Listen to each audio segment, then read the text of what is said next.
Welcome back, welcome back. I will be installing new brake pads on my F150 STX. And the first thing I usually do when installing brakes on my vehicle is go through my master cylinder and remove my cap. The reason I removed the cap off of my master cylinder because when you squeeze in the brake pads on the caliper, it tends to push the fluid back up, and it just makes it a little bit easier to collapse the caliper to get the brakes on when there's no pressure from the fluid on the brake pads.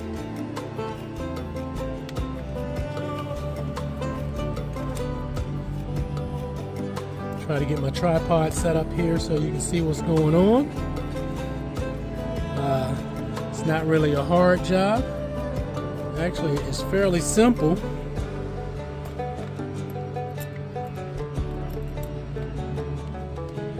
Alright, generally when I get started on removing the brake pads on my vehicle, on Ford you have a 13mm wrench and you have a socket up here. I've already pre-loosened these to make the steps a little bit shorter.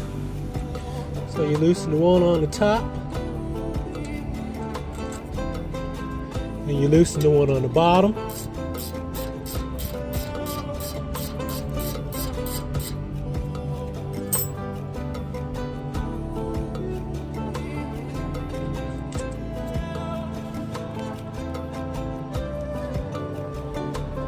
And sometimes I generally try to collapse it a little bit myself just to make it a little bit easier to get the caliper off. I usually take the caliper, put it here to the side, or take something to string it up. And these here are your brake pads. Got one on the front, one on the back.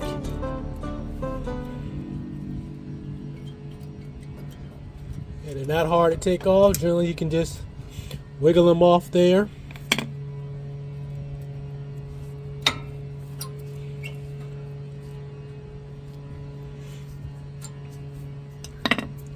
Now a lot of people, they generally pull these out and they put anti-seize on them just to get them to move back and forth a little bit. But I did it the last time and they don't appear to be sticking or anything along that line, so I'm not going to pull them out and put any on today. The next thing we have to do, we have to collapse our caliper.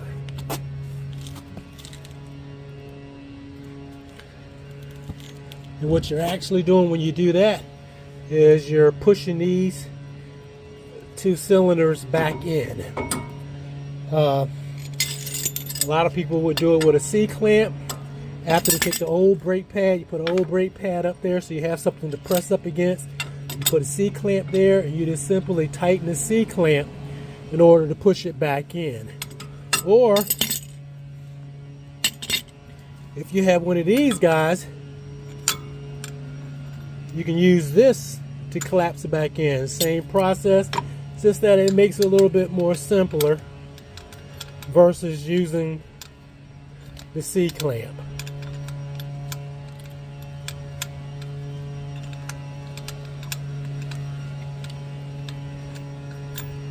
You have to collapse the caliper in order to get the new pads on, because if you don't collapse it, the new pads aren't going to fit on.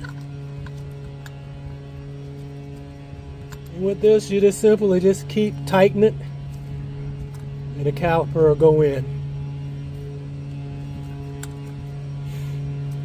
You know, you work this side a little bit, loosen it back up, go to the other side, you work the other side.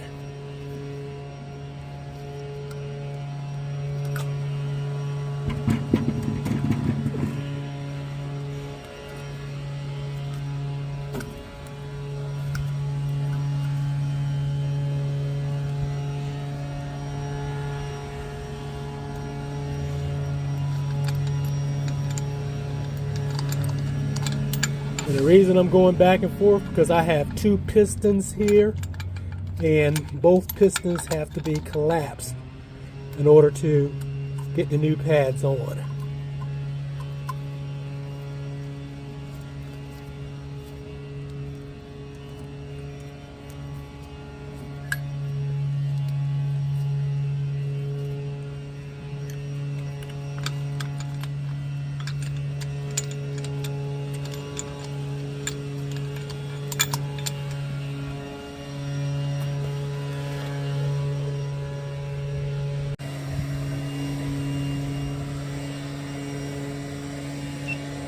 And once you get it collapsed, you're going to take your caliper, sit it back over here to the side, out of the way. Put your new brake pads out.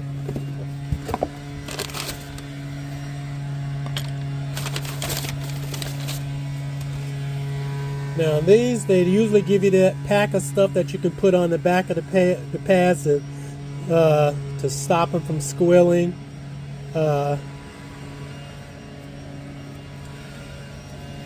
But I noticed with a lot of the new ones, they come with these backing plates on them now that actually are supposed to do the same thing.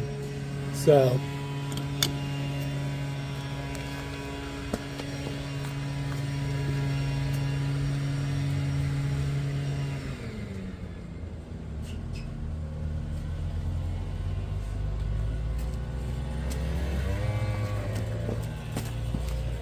I generally would take a little bit of the anti-seize, put them right here.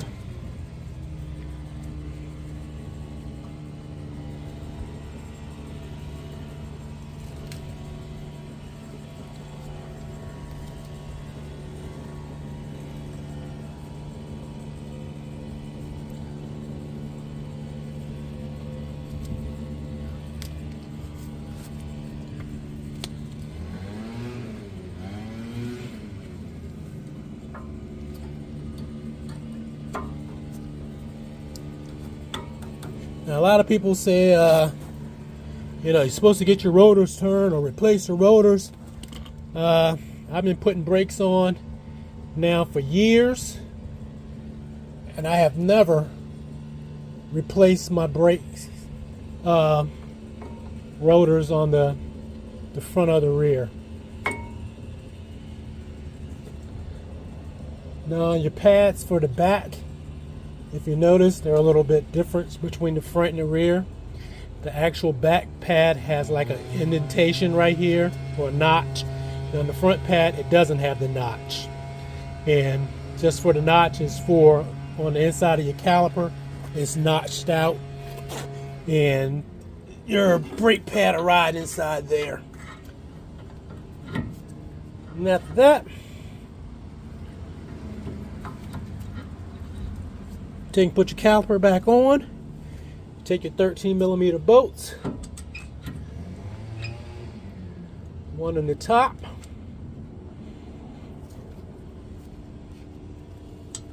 and you got one in the bottom.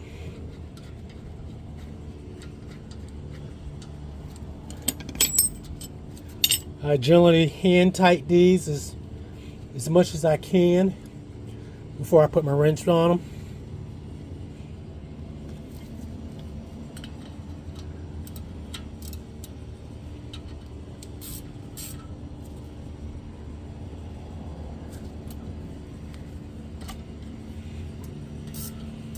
And I've always just snugged them down. I didn't manhandle it or anything, just snugged it down.